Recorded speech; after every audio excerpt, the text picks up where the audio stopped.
Hi everyone, welcome back to our YouTube channel. అందరికీ నమస్కారం. ఈ యొక్క వీడియోలో ఇంటర్ అర్హతతో జాబ్స్ ఉంటే గనక చెప్పండి సార్, అప్లై చేసుకుంటాము అని చెప్పేసి చాలామంది అభ్యర్థులు ప్రతిరోజు రెగ్యులర్గా కామెంట్స్ అయితే చేస్తూ ఉన్నారు. అలాంటి వారి కోసం ఈ వీడియో అయితే చేస్తున్నాను. ప్రతి ఒక్కరు దయచేసి తప్పకుండా లైక్ చేయండి. ఈ యొక్క వీడియోని మీ ఫ్రెండ్స్ అందరికీ కూడా వాట్సాప్ గ్రూప్లలో షేర్ చేయండి.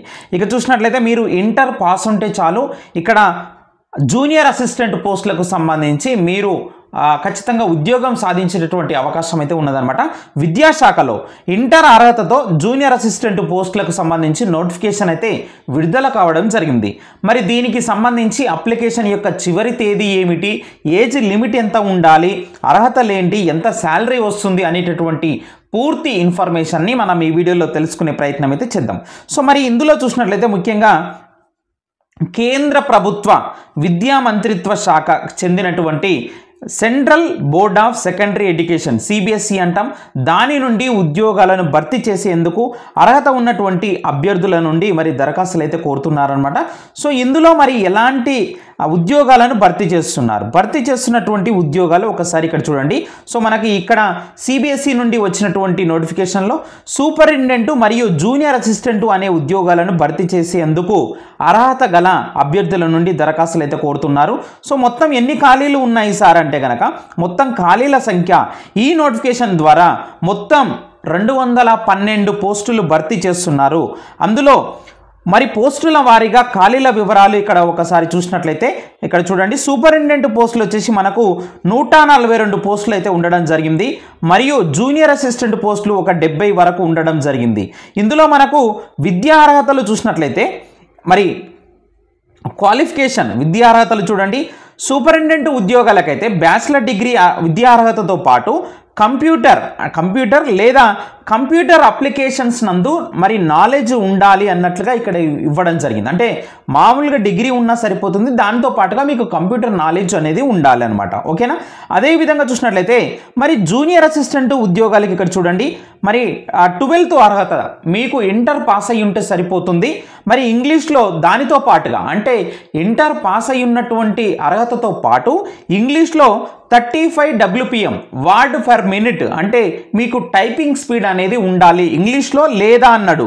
సో ఇందులో ఏదో ఒకటి ఉంటే సరిపోతుంది. హిందీలో మరి 30 WPM టైపింగ్ అనేది చేయగలగాలి అన్నట్లుగా ఇక్కడ ఇవ్వడం జరిగింది.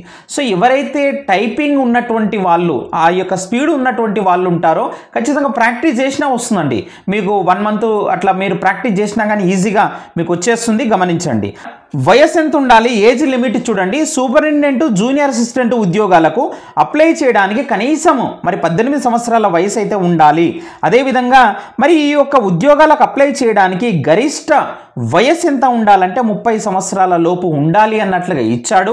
కానీ జూనియర్ అసిస్టెంట్ ఉద్యోగాలు అప్లై చేయడానికి గరిష్ట వయస్సు 27 సంవత్సరాల లోపు అన్నట్లుగా ఇవ్వడం జరిగింది. కానీ మనకు వయసులో సడలింపు అయితే ఉంటుంది. గమనించండి. ఎస్సీ ఎస్టీ అభ్యర్థులకైతేనేమో 5 సంవత్సరాల సడలింపు ఉంటుంది. ఓబీసీ అభ్యర్థులకు 3 సంవత్సరాలు వయసులో సడలింపు అనేది వర్తిస్తుంది.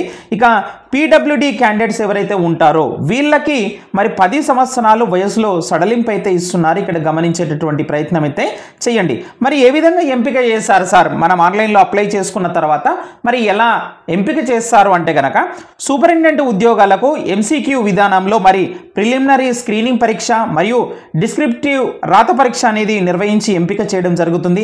మరి జూనియర్ అసిస్టెంట్ ఉద్యోగాలకు సంబంధించి MCQ విధానంలోనే మరి ప్రిలిమినరీ స్క్రీనింగ్ పరీక్ష అదేవిధంగా టైపింగ్ టెస్ట్ అనేది ఉంటుంది. ఎందుకంటే ఇందాక చెప్పాను కదా, సో ఆ టైపింగ్ అనేది స్పీడ్ ఉండాలని చెప్పేసి ఆ యొక్క టైపింగ్ టెస్ట్ అనేది నిర్వహిస్తారు. జీతం ఎంత ఉంటుంది సార్ అంటే కనుక ఇక్కడ చూడండి. సూపరింటెండెంట్ ఉద్యోగాలకు లెవెల్ 6 ప్రకారంగా జీతం అనేది ఇస్తారనమాట. అదే జూనియర్ అసిస్టెంట్ ఉద్యోగాలకైతేనేమో లెవెల్ 2 ప్రకారము జీతం ఇస్తారు అనేటటువంటి అంశాన్ని మీరు గమనించండి. మరి అప్లై విధానం, ఈ యొక్క ఉద్యోగాలకు అర్హత ఉన్నవారు ఆన్లైన్ విధానంలో అప్లై చేసుకోవాలి. మరి నోటిఫికేషన్ ఆల్రెడీ మనకు విడుదల కావడం జరిగింది. దీని యొక్క అఫిషియల్ నోటిఫికేషన్ యొక్క PDF అనేది మన యొక్క టెలిగ్రామ్ గ్రూప్లో నేనైతే ఇస్తాను. మీరు అక్కడ జాయిన్ అయ్యేటటువంటి ప్రయత్నం చేయండి. మరి అప్లికేషన్ ప్రారంభ తేదీ చూడండి. మనకు జనవరి 1 నుంచి మరి అప్లికేషన్ యొక్క ప్రారంభ తేదీ ఆల్రెడీ ప్రారంభం కావడం జరిగింది. అప్లికేషన్ యొక్క చివరి తేదీ వచ్చేసి మనకు జనవరి 31 అనేది చివరి తేదీగా మనకి ఇక్కడైతే ఇవ్వడం జరిగింది. మరి ఈ యొక్క అప్లికేషన్కి సంబంధించి ఏమైనా ఆన్లైన్లో ఫీజు చెల్లించాలా సార్ అంటే కనుక ఇక్కడ గమనించండి. మరి ఎవరైతే అన్రిజర్వ్డ్ పర్సన్స్ ఉన్నారో ఓబీసీ ఈడబ్ల్యూఎస్ అభ్యర్థులకు అప్లికేషన్ ఫీజు అనేది 800 రూపాయలు ఉంటుంది. SC ST PWD ex service men మహిళలకు మాత్రం ఫీజు అనేది లేదు, గమనించండి. మీకు ఫుల్ నోటిఫికేషన్ కావాలంటే కనుక ఖచ్చితంగా మన యొక్క టెలిగ్రామ్ గ్రూప్లో జాయిన్ అవ్వండి. అదేవిధంగా మీరు ఆ వెబ్సైట్ యొక్క లింకు, మీరు ఏ యొక్క వెబ్సైట్లో అప్లై చేసుకోవాలనేటటువంటి వెబ్సైట్ లింక్ ఉందో అది కూడా మన యొక్క టెలిగ్రామ్ గ్రూప్లో ఇస్తాను. మీరు అక్కడి నుంచి డైరెక్ట్గా అప్లై చేసుకునేటటువంటి ప్రయత్నం అయితే చేయండి. సో ఇలాంటి మోర్ వీడియోస్కి మన యొక్క ఛానల్ని సబ్స్క్రైబ్ చేసుకోండి, తప్పకుండా లైక్ చేయండి. Thank you very much.